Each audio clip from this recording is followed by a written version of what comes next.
Jon Stewart did the Academy Awards, and Ellen, and they're doing the Grammys. Can I get like a big show or something? Here I am. I don't know what this is, the Get Connected HB show they got me, and this is so exciting for me to be here because I can't tell you how many years my wife and I stay at home and watch this on television. So to actually be here in person and see what you're wearing in person, it's just, I see a lot of you got very dressed up for this event, and that's exciting. And then they told me, and this is actually the truth, I said, so where is it? They said, it's in Vegas. I said, Vegas? And they said, you're doing the 10 o'clock show. And I went, yes. And then they said, AM. And I've never done it. You should be eating brunch, not listening to comedy. This is so weird for me to actually be here this early in the morning. Everything's weird. And this is the Get Connected, is the whole theme of this, Get Connected.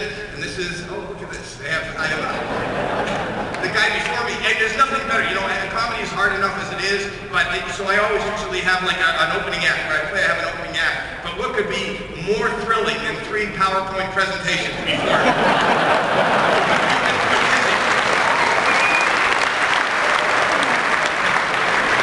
And apparently the last guy used props. He's like the Carrot Top of HB.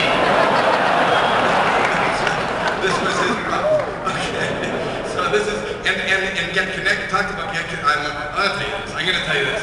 Before, it's been a weird 24 hours, and then I'll move on. But this 24 hours yesterday, my wife, we bought insurance, we bought life insurance, in order to get, is there anybody here in the medical industry?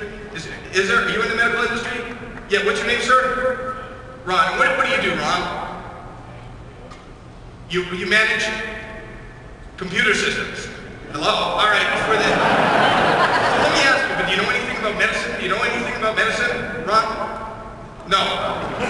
You just manage the system for medicine, but you know nothing about it.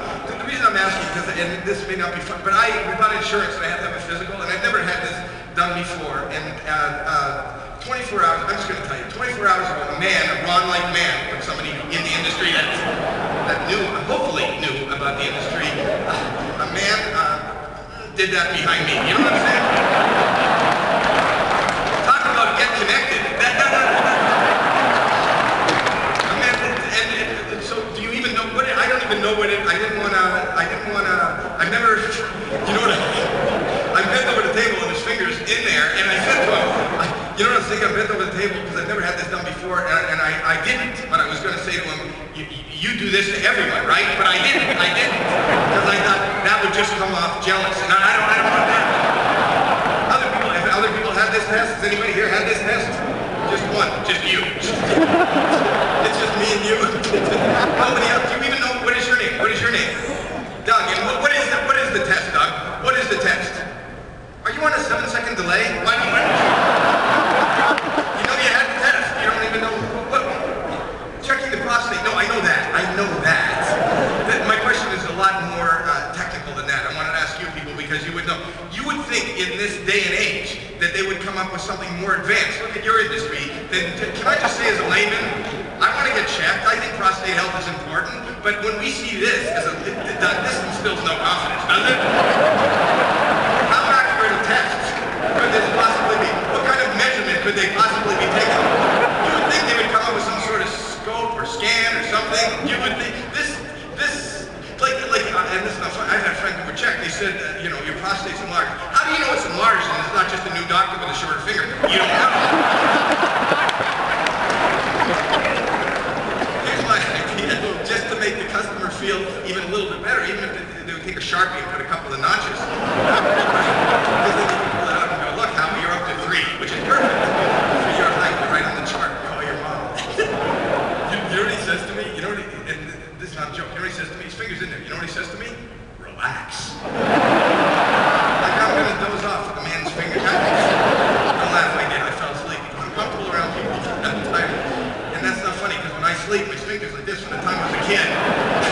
Because mom used to say sleep tight, and I can't change that habit. You know that? I don't like going to the doctor. Actually, the joke of you, I tell you this. This is 4 or 5 years ago. Was the last time I went for physical. I don't go to the doctor a lot. And 4 or 5 years ago I went, and this is not a joke, this is an actual true story, but my wife set me up for the physical, and we get there, and my doctor is not there. My doctor is out sick. How So there's an elderly gentleman there, a real old guy, who says, "Don't worry, young man, I'll take care of it. It's a routine physical." And he takes me in a room, and I think this is routine. First of all, he says, "What's your name?" And I said, "I'm Howie Mandel." And he doesn't recognize my name. He knows nothing about comedy or anything I do on TV. And then he says, and then he takes out a clipboard where he's got 100 questions, you know, which I think is routine in this kind of. He goes, "Is there heart disease in your family? Cancer? Do you smoke?" Question after question after question, and I start to get bored. And whenever I get bored, stuff happens. So he says to me after what seems like an eternity of questions, I'm about to give you a physical. Is there anything I should know? He says to me, and I'm bored. So I say yes. I don't have a yes. It just came out of me, and I don't know why I said this. I swear to you, this is true. I said, "Doctor, there's one thing. There's a tone. There's a high-pitched tone emanating from my this area here. Can you check that?" So he doesn't even flinch. He says, "Fine, drop your pants." Now I'm too embarrassed to say to him, "I'm only kidding," because he's not laughing like many of you right now. So I figured, "Howie, you made your bed, you lie in it, you're an idiot, you'll never do this kind of stuff again." And he's a doctor and you live through it. I swear to you, this is true. It's not a joke. Like an idiot, I undo my belt, I pull down my pants, and I'm standing there naked from the waist down in front of this elderly gentleman. And this is not a joke. I swear to you, this is true. It's embarrassing. He got down on one knee, and he reached out. He actually reached out and held my manlyhood like a seashell. Like a seashell. Wait, no, please don't laugh at that. That's not even finished. Like a seashell, I swear to you, to his ear.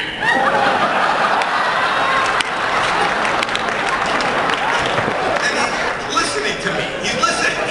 And he looks up at me very clinically, very seriously, and he goes, "Well, I don't hear anything." Wait, this is how screwed up I am. I couldn't let it go. I go, "Well, doctor, is it possible they're light sensitive?" He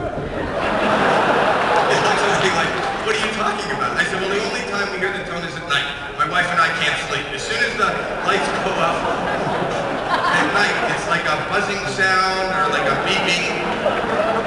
Can you check that?" So he goes, "Fine." You can tell he's starting to get pissed off, but he wants to keep his professional decorum. So he gets up, he turns off the lights in the room, it's pitch black in the room. I'm standing there naked from the waist down in the dark, and in the dark, an elderly gentleman is on his knees listening to me down here in the dark. Now, I knew he was there. I couldn't see him. I knew he was there because his hair tickled. So I start to go,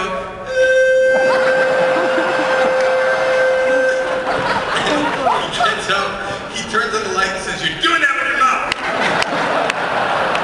And I go, "That's what it is." "You sure are a diagnostic genius." And he said, "Get out and never come back again." I was banished. I got banished, so we had to get a new doctor. That's a new doctor. I'm always banished.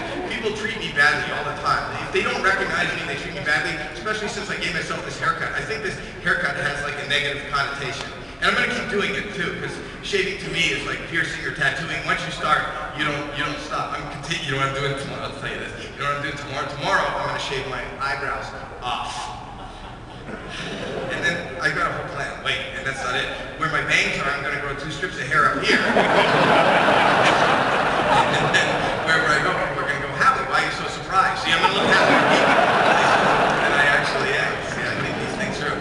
But people treat me badly. I think if they don't recognize me, they think I'm trouble. Like, I'll give you an example. Like the other day, my wife went shopping.